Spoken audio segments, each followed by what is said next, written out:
আমি আজকে ঝুরঝুরে আলু ভাজা বানাবো একদম সহজভাবে, সেটাই আপনাদের সাথে শেয়ার করব। আর দেখুন কতটা ঝুরঝুরে হয়েছে, সেটা আপনারা দেখলেই বুঝতে পারবেন। তো আমি সেই জন্য প্রথমেই 4টা আলু নিয়েছি, আলুগুলোনের চোপা ছাড়িয়ে নিচ্ছি। আমি মিডিয়াম সাইজের 4টে আলু নিয়েছি, আপনারা চাইলে আপনাদের যতটা লাগবে ততটাই নিতে পারেন।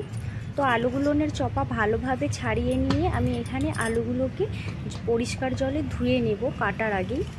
তারপরে এটা ধোয়া হয়ে গেলে আমি বঁটি দিয়েই সরু সরু করে আলুগুলোকে কেটে নিচ্ছি। যতটা সম্ভব পাতলা সরু করে কাটতে পারবেন তাহলে ততটাই ভালো হবে।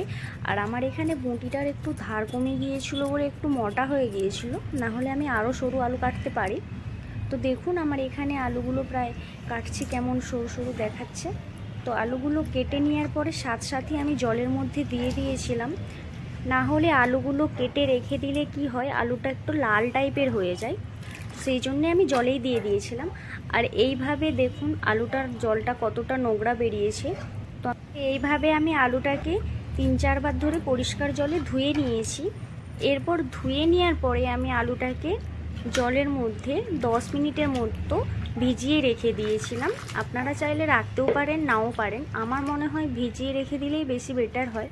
নুনও দিতে পারেন, আমি আলুর মধ্যে নুনটা দিইনি, তেলের মধ্যে একটু অল্প সামান্য পরিমাণে নুন দিয়ে দেবো। আলুটাকে আমি 10 মিনিট পরে জল থেকে তুলে নিচ্ছি, ভালোভাবে ছেঁকে নেব যাতে না জল থাকে আলুটার মধ্যে। এইভাবে আলু ভাজাটা বানালে খুব তাড়াতাড়ি বানানো হয়ে যায় আর খুব সহজভাবেই হয়ে যায়, মানে যে কেউ বানাতে পারবে। তো এরপর আমি কড়াইয়ের মধ্যে একটু বেশি পরিমাণেই তেল নিয়ে নিলাম, দিয়ে তেলটা গরম হয়ে গেলে অল্প অল্প পরিমাণে আমি আলুগুলোকে ভেজে নেব। আর গ্যাসের ফ্লেমটা হাই করে দেবো। আর আমি তেলের মধ্যেই অল্প পরিমাণে নুনটা দিয়ে দিচ্ছি।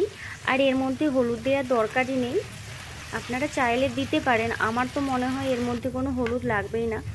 কথা বলতে বলতে এখানে দেখুন আলুগুলো হালকা ব্রাউন কালার হয়ে গেছে, আর দেখেই মনে হচ্ছে আলুগুলো মুচমুচে হয়ে গেছে। তো আমি এরপর আলুগুলোকে তেল থেকে উঠিয়ে নিচ্ছি। এরপর ওই তেলের মধ্যেই আমি বাদাম ভেজে নিচ্ছি। বাদামগুলোকেও আমি হাই হিটে ভাজবো না, লো হিটে ভেজে নেব, তাহলে ভালোভাবে ভাজা হবে। হাই হিটে ভাজলে ওপরটা তাড়াতাড়ি লাল হয়ে যাবে আর ভেতরটা ভাজা হবে না। তো এরপর বাদামগুলো আমার ভাজা হয়ে গেলে আমি তুলে নিচ্ছি। আপনাদের বাড়িতে কারি পাতা থাকলে দিতে পারেন, আমার বাড়িতে কারি পাতা ছিল না, সেই জন্য আমি দিলাম না। এর মধ্যে আমি 2টোর মতো শুকনো লঙ্কা দিয়ে দিচ্ছি। লঙ্কাগুলোকেও আমি ভালোভাবে তেলের মধ্যে ভেজে তুলে নিচ্ছি। এই রকম মুচমুচে কুড়কুড়ে আলু ভাজা গরম ভাতের সাথে আর কিছুই চায় না। আমার তো এটা হলেই ভাত খাওয়া হয়ে যায়, সাথে একটু মসুর ডাল হলে বেশি টেস্টি হয়। তো আলুর সাথে বাদামগুলোকে মিশিয়ে নিচ্ছি। এইভাবে খুব তাড়াতাড়ি খুব অল্প টাইমের মধ্যে এরকম কুড়কুড়ে আলু ভাজা বানিয়ে নিতে পারেন আপনারা বাড়িতেই।